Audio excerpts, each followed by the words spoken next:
네, 이슈앤피플 2부 시작하겠습니다. 조금 전에 들은 속보가 있어서요. 하나 먼저 전해드리겠습니다.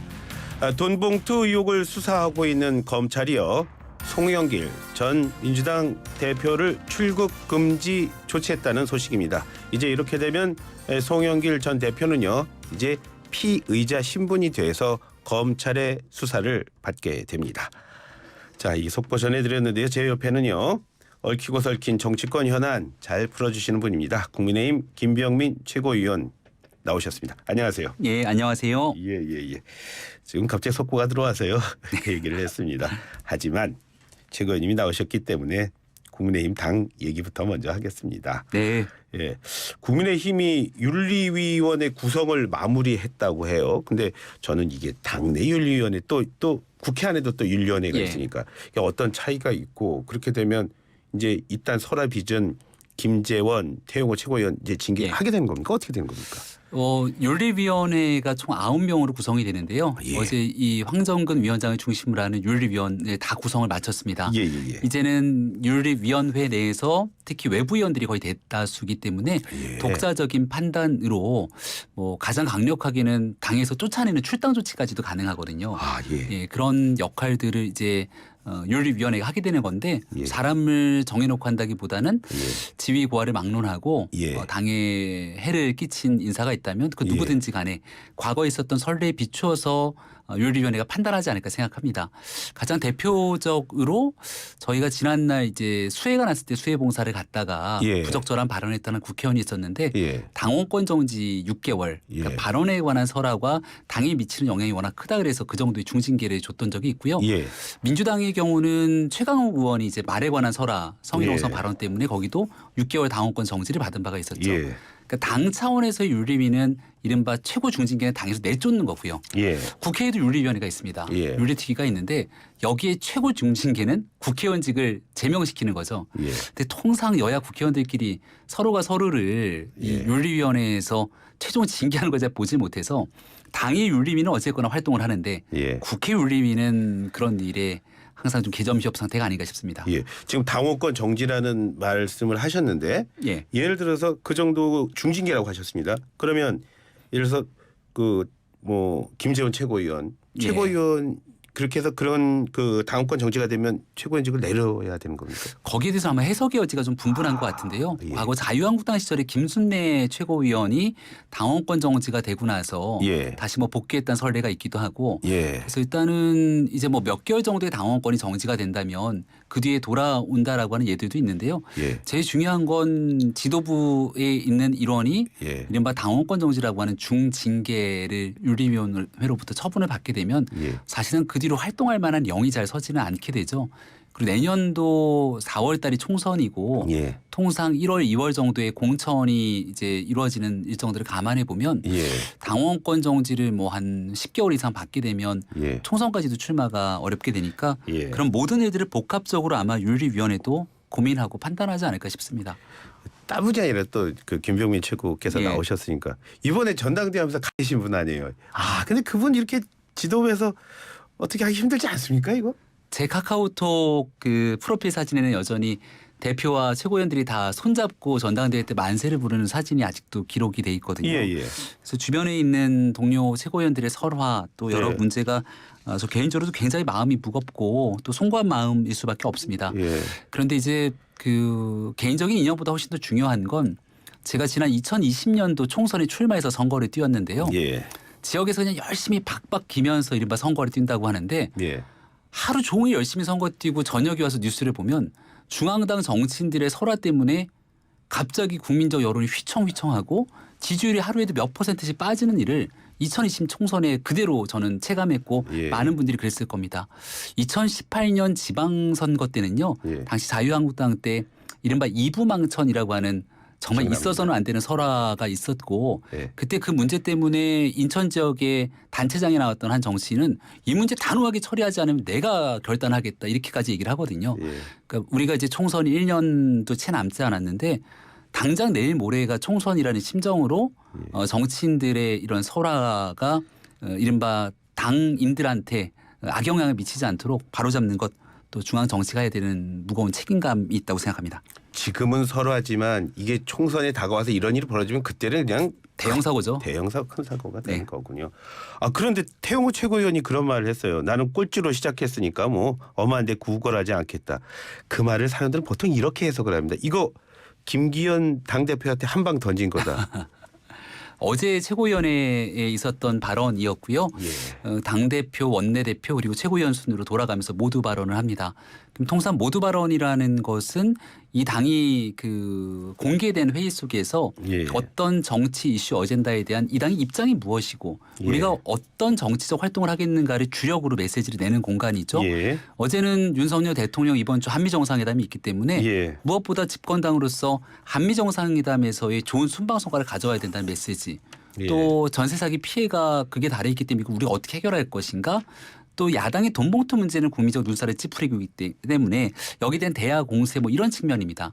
근데 이런 최고위원회 모두 발언을 개인 신상에 관한 얘기들을 쏟아내면서 변명하는 자리로 보통은 활용하지 않거든요. 예, 예. 그래서 그 내용은 저는 부적절했다 생각하고 아마도 이제 최고위원회의 많은 구성원들은 좀 똘똘 뭉쳐서 함께 나아가는 그런 의기투합하는 자세를 가져야겠다고 저도 다짐을 해봅니다. 김치호께서 이렇게 말씀하셔서 그런지 모르지만 이 당 윤리위원회에서 뭐 해방된 분이라고 하실 수 있는 분일 수 있어요. 전광훈 목사. 그분은 또 전당대회 과정에서 김기현 대표 또 도왔다고 그런 얘기합니다. 자꾸만 이러는 거 무슨 한 칼 있어서 그런 거 아닐까요? 아니 저는 전혀 터무니없는 소리라 생각하고요. 예. 자유통일당인가요? 본인이 그 같이 활동하는 정당이 있어요. 한 4개인가 만들었다고 그 얘기. 지난번에 본인 입장을 얘기하는 것도 대독을 해서 한 정당의 사무총장이 나와서 대독을 합니다. 예. 그리고 국민의힘 무슨 공천과정을 얘기하던데요. 그 정당에서 하는 정치활동들이 좀 주력했으면 좋겠다 예. 생각하고 국민의힘과 아무런 관계가 없다는 점을 매일매일 방송에 나가서 얘기를 하고 있습니다. 예, 민주당 얘기 이제 좀 하겠습니다. 조금 예. 전에 그 전해드린 대로 송영길 전 대표 이제 출국금지 조치까지 되고 피의자 신분에서 수사를 받는다고 합니다. 자, 지금까지 과정 보시면서요. 예. 아, 민주당 이거는 정말 지금 잘못하고 있다라고 보시는 거 있습니까? 그냥 국민들이 이렇게 보시기에는 송영길 전 대표로 꼬리 자르려는 거 아니야? 이런 생각이 지금 지기가 어려운데요. 예, 그러니까 경위는 이렇습니다. 송영길 전 대표가 무거운 책임감을 느끼면서 예, 당 탈당을 이제 선언하고 하게 되죠. 예, 그런데 돈봉투 사건을 몰랐답니다. 예, 근데 송영길 전 대표를 위한 선거였고 예, 그리고 거기에 돈봉투 핵심적인 당사자, 의혹 당사자인 이정근 부총장, 윤관석 사무총장은 예, 이들이 돈봉투를 마련하고 돌리는 것처럼 녹취가 다 늘어났잖아요. 예, 그리고 이 인사들은 송영길 당대표가 되고 난 다음에 당의 핵심 요직인 사무총장과 부총장 자리에 가게 됩니다. 예, 그럼 이걸 송영길 전 대표가 몰랐다고 하는 게 잘 납득이 안 되거든요. 예, 근데 본인은 돈봉투는 관계없는데 책임을 지고 탈당을 하게 됐다 선언을 하는데 예, 그 뒤로 민주당에 있는 8.16 운동권 동시대를 같이 살았던 정치인들이 예, 무력이 없는 정치인이다. 큰 그릇이다. 이러면서 송영길 전 대표를 비호하고 나서니까 예, 야 이건 뭔가 다 한통 속으로 짜고 치는 거 아니야? 예, 라고 하는 괜한 생각들이 막 들 수밖에 없게 되는 거죠. 예, 그래서 저는 이런 방식의 대응보다는 예, 그냥 아주 깔끔하게 녹취록에 나와 있는 내용들에 대해서 객관적 진실파악이 필요하다. 그리고 이 돈봉투에 연루된 사람이 누구든지 간에 나오게 된다면 지위 고하를 막론하고 예. 당 차원에서 일벌백계 하겠다. 2번 다시 이런 사람들 정치권에 발들이지 못하게 하겠다. 하면 깔끔한 거 아닌가요? 예. 어제 그 송영길 전 대표 비행기에서 이렇게 내리시는 모습 혹시 보셨습니까? 네, 뭐 이렇게 예, 귀환이 현장 보니까 어떠시던가요?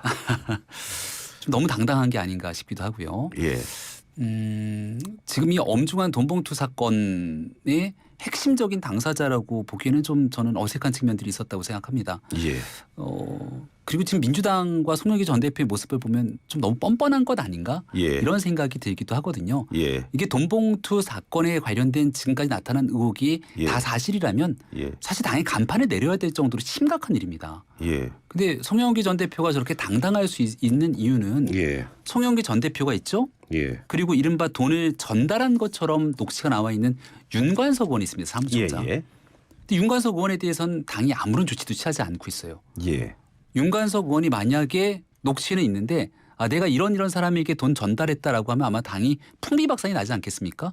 송영길 전 대표가 나서서 내가 탈당하고 책임지겠다가 아니라 한번 있는 그대로 다 해보자라고 하면 민주당이 대혼란에 빠지지 않을까요? 예. 그런 일들 때문인지 너무나 송영길 전 대표를 이렇게 영웅시화하고 당당히 하는 모습이 저는 전혀 참 현대인의 현대 정치 상식과는 거리가 있다고 생각합니다. 김치권님 반대로요. 네. 그렇게 송 대표를 이제 갑자기 또 두둔하고 나오는 거 이렇게 분위기가 싹 바뀐 거는 그만큼 민주당에서 어떤 검찰 수사에 대한 자신감 내지는 뭐 우리는 뭐 그렇게까지 하지 않았다라는 어떤 확신이 있어서 그런 건 아닐까요? 단일 대오라고 저는 표현을 하고 싶은데요. 예.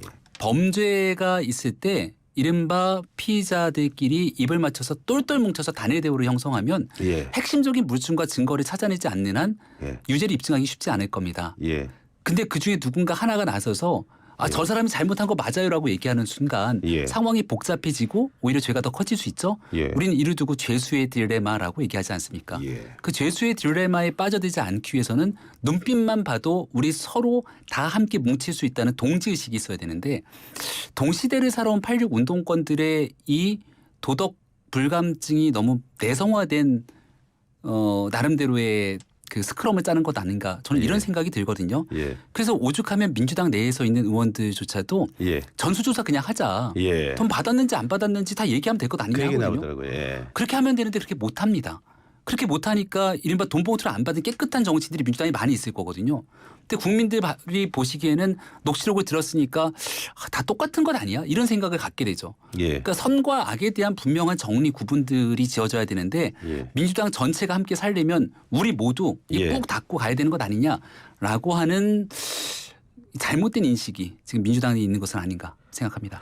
야당에서 지금 50억 클럽 특검이요. 네. 올해 그러니까 27일 날 본회에서 처리하겠다고 합니다. 자, 그러면 50억 클럽 특검 역시도 지금 말씀하신 그 연장선상에서 진행이 되는 겁니까? 특검은 지금 민주당에서 주장하기에 예. 김건희 여사를 비롯해서 자꾸 정치 공세로서 이 부분을 바라보는 측면들이 있습니다. 예, 예. 그리고 검찰이 제대로 된 수사를 하지 못하게 되면 이제 거기에 대한 추가적인 특검이 필요하다 이렇게 얘기가 나올 텐데요. 예. 이른바 대장동 사건이 워낙이나 그 사건 범위가 방대하고 그렇죠. 등장인물도 거의 대하 드라마급 수준이거든요. 예. 그래서 지금 하나하나 순차적으로 정리가 되고 있는데 예. 그 내용들이 다 밝혀지지 않는 부분이 있습니다.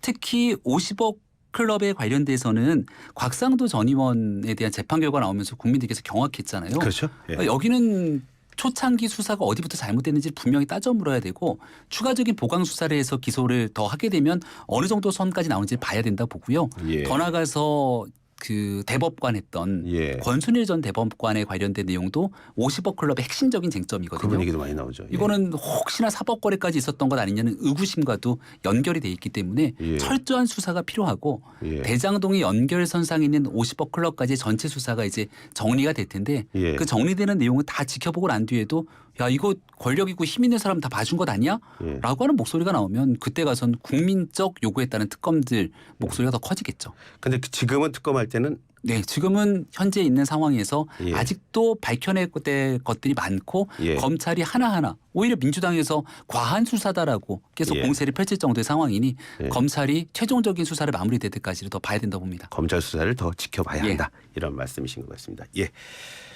김병민 최고위원의 말씀은 뭐 오늘은 여기까지 듣도록 하겠습니다. 고맙습니다. 고맙습니다. 예, 지금까지 국민의힘 김병민 최고위원과 얘기 나눠봤습니다.